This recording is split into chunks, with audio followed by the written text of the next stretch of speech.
Hello and welcome to my channel. Today let's talk about mitosis. I'll provide the basic principles of mitosis and a related experiment, but first let's enjoy a video. Okay, you guys, look, I know this is none of my business, but I have to ask. What's Sheldon's deal?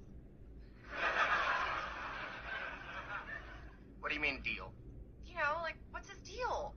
Is it girls, guys, sock puppets?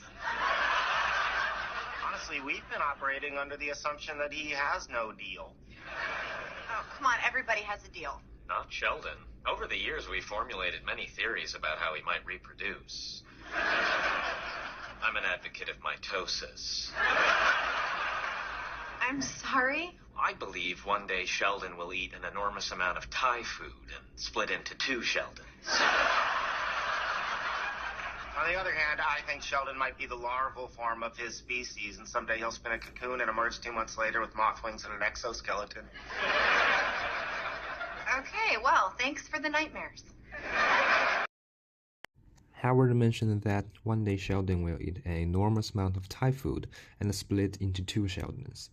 The correct thing about the statement is that mitosis does need energy resources, Thai food for example, and indeed something will be split into two. However, we must remember that mitosis is a concept about cell instead of talking about human body directly.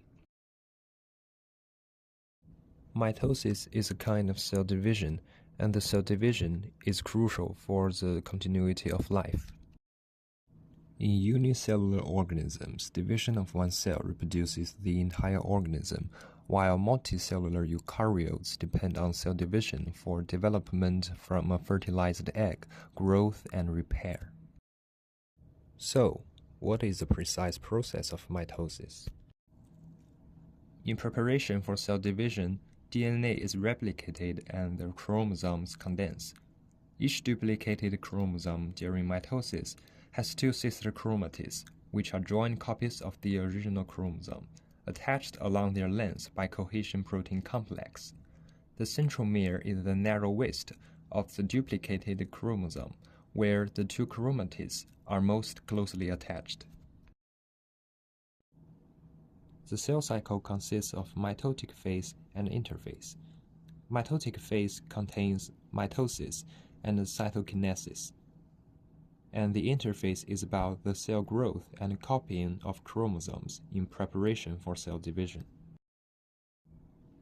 Interphase, which is about 90% of the cell cycle, can be divided into three phases: G1 phase, S phase, and G2 phase. The cell grows during all three phases, but the chromosomes are duplicated only during the S phase. Mitosis is conventionally broken down into 5 stages: prophase, prometaphase, metaphase, anaphase, and telophase. Centrosome is an organelle consisting of 2 centrioles. In animal cells, assembly of spindle microtubules begins in the centrosome, the microtubular organizing center. The centrosome replicates during interphase, forming 2 centrosomes that migrate to opposite ends of the cell during prophase and prometaphase. The mitotic spindle is a structure made of microtubules that controls chromosome movement during mitosis. In prophase, an ester extends from each centrosome and form early mitotic spindle. What's more, during G2 of interphase, chromosomes are duplicated and uncondensed, while in prophase, chromosomes are condensed.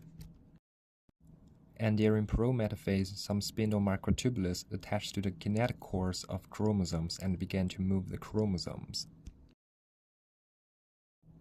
In metaphase, chromosomes are all lined up at the metaphase plate, a plane midway between the spindle's 2 poles.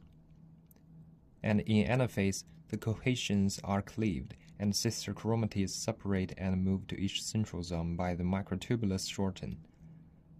At the end of anaphase, duplicate groups of chromosomes have arrived at the opposite ends of the elongated cell. Cytokinesis begins during anaphase or telophase, and the spindle eventually disassembles, while new nuclear envelope and nucleus are forming. So this is a brief introduction of mitosis. It is not hard, is it? Why didn't I think of this before? Because we only just met.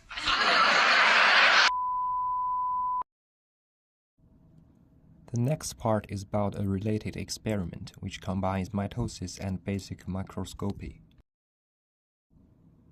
Here are the materials that we need. Garlic root tips, a fixative solution, ethanol over acetone equals 3/1, microscope slice and cover slips, scissors, forceps, pencils, watch glasses, a compound microscope, and a 0.8% gentian violet stain.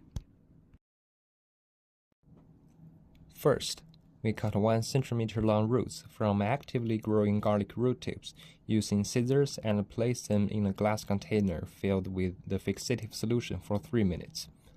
Then, we use forceps to transfer 45 root tips to a glass watch.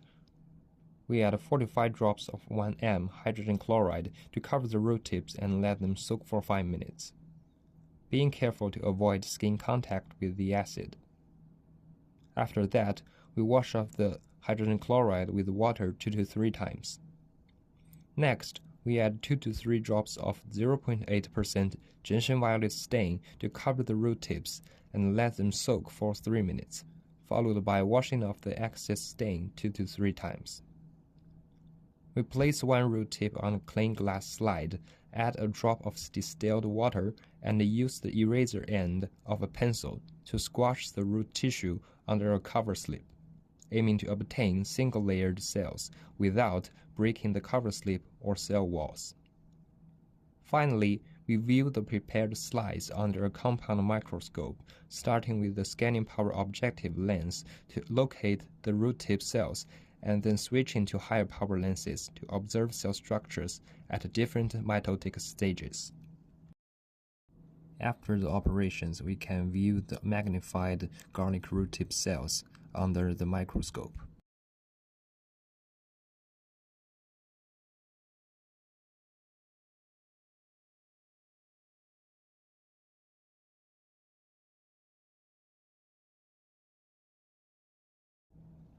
So in conclusion, mitosis is a crucial process for life on Earth. It has delicate mechanisms and complex procedures. Instead of simply splitting it into 2 parts.